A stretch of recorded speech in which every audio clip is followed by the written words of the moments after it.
Você está no canal Eu Estudo a Lição com o pastor Samuel Camilo. Hoje é segunda-feira, dia 26 de agosto de 2024.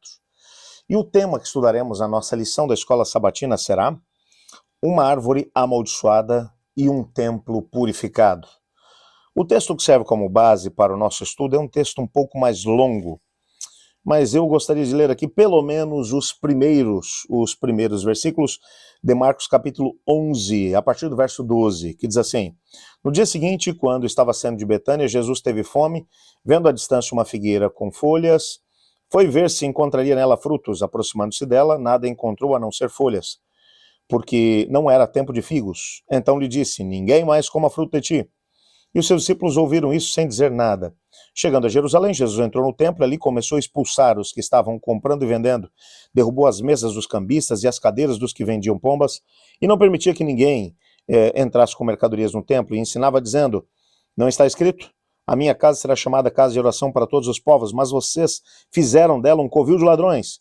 Os chefes dos sacerdotes e os mestres da lei ouviram essas palavras e começaram a procurar uma forma de matá-lo, pois o temiam, visto que toda a multidão estava maravilhada com o seu ensino. E ao cair da tarde, eles retornaram na cidade. E na manhã seguinte, ao passarem, viram a figueira seca desde as raízes. Lembrando-se, Pedro disse a Jesus: Mestre, vê a figueira que amaldiçoaste, ela secou. Respondeu Jesus: Tenham fé em Deus. Eu lhes asseguro que se alguém disser a esse monte: Levanta-te e atira-te no mar, e não duvidar em seu coração, mas crer que acontecerá o que diz, assim lhe será feito. Portanto, eu lhes digo, tudo que vocês pedirem em oração, creiam que já o receberam, e assim lhes sucederá.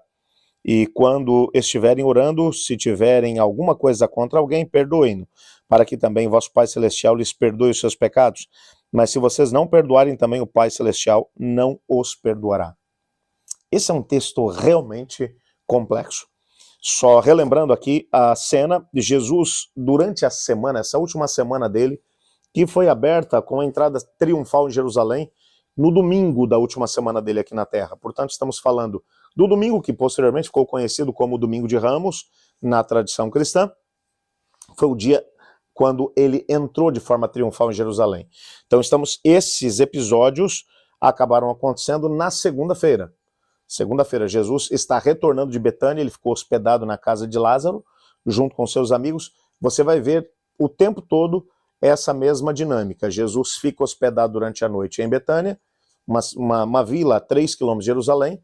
Durante o dia, ele vem para Jerusalém, prega, ensina, cura e assim por diante. Depois, à tarde, ele retorna para a cidade de Jerusalém. Na manhã de segunda-feira, quando ele está retornando, ele vê uma figueira. Essa figueira ela tem algumas questões. Veja, não era tempo de figo, o texto bíblico deixa claro. Mas ainda assim, Jesus foi procurar figo. Por que ele foi procurar figo? Porque a época em que os figos são encontrados é a época em que a figueira está com folhas.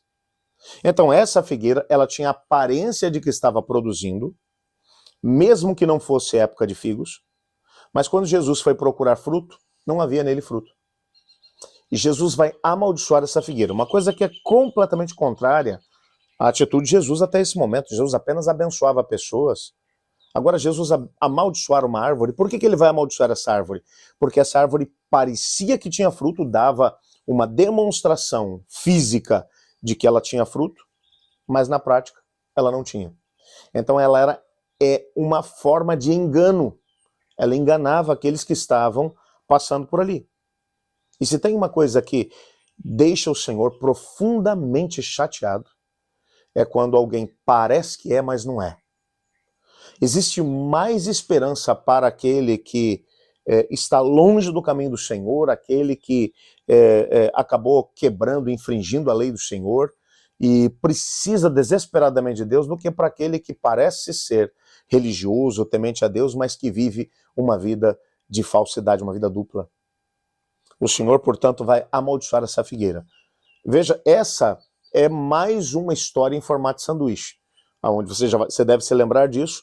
E já vimos em alguns textos anteriores de Marcos, onde o autor ele conta uma história, depois conta uma outra no meio, e então ele termina a primeira história.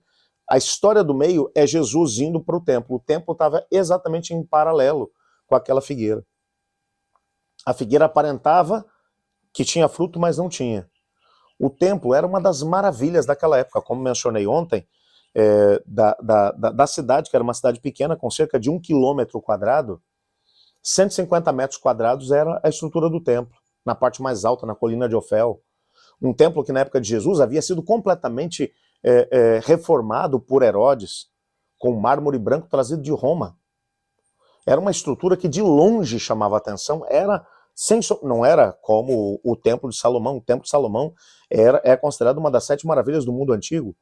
Mas mesmo assim, esse templo havia sido todo reformado, ele era muito lindo. Naquela mesma semana, os discípulos olhariam para a estrutura do templo e diriam a Jesus: olha que estrutura, que paredes. E Jesus depois vai se manifestar dizendo: eu vou dizer a vocês que não vai ficar pedra sobre pedra, tudo vai ser destruído. O que Jesus está dizendo aqui, nesse contexto, é que ele estava tentando mostrar que ele não admitia pessoas que aparentavam ser, mas não eram.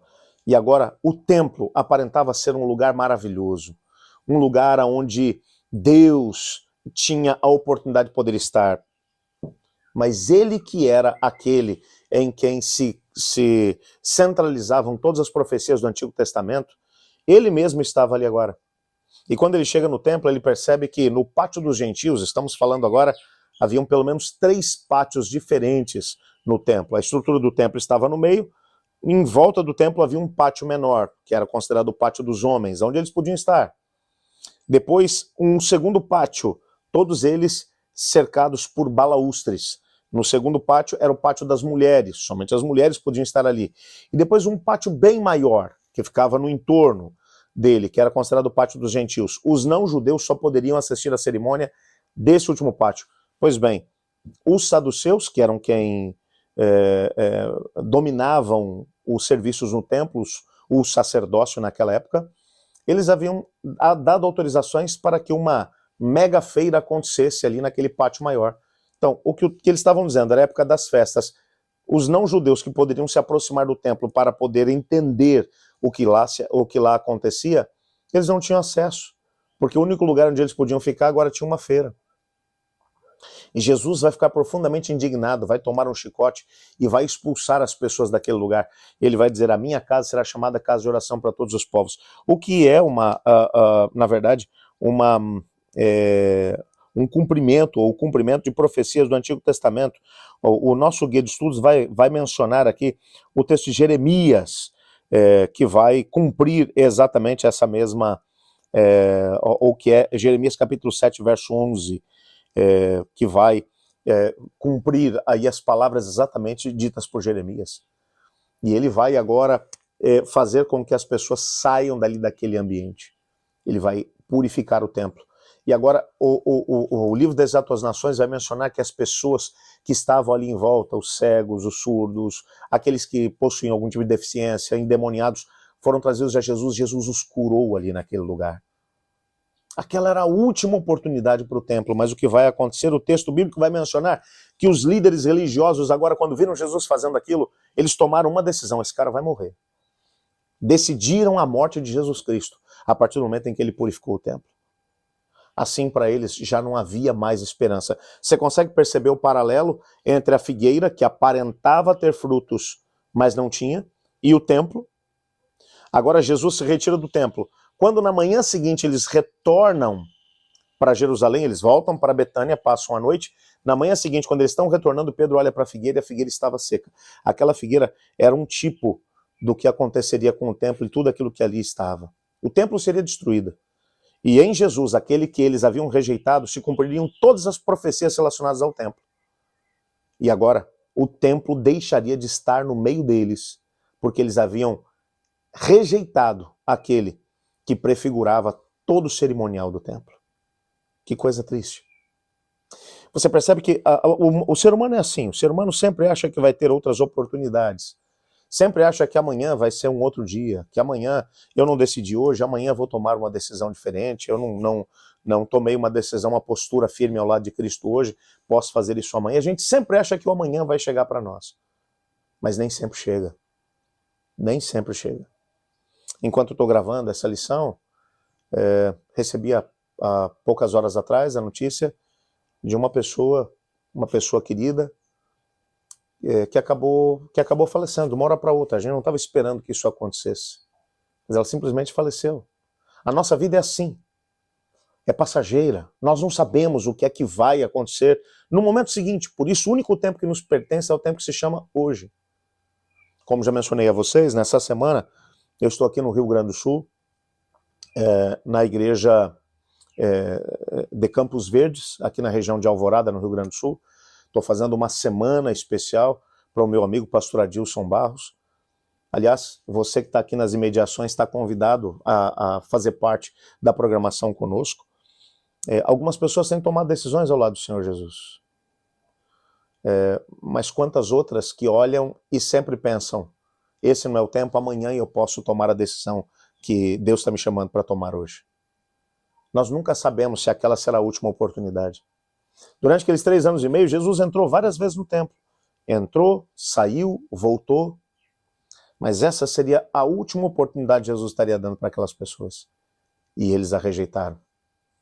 Por isso, o único tempo que nos pertence é o tempo que se chama hoje. Se hoje estou falando para alguém que precisa tomar uma decisão especial, uma decisão relacionada à sua experiência com Deus, uma decisão relacionada talvez ao seu casamento, uma decisão, enfim, se tem que tomar uma decisão, use o único tempo que você tem. O ontem já não te pertence mais. O amanhã não te pertence porque ainda não chegou. O único tempo que você tem é o tempo que se chama hoje. Tome as decisões que te colocarão ao lado de Jesus. Eu quero orar com você agora.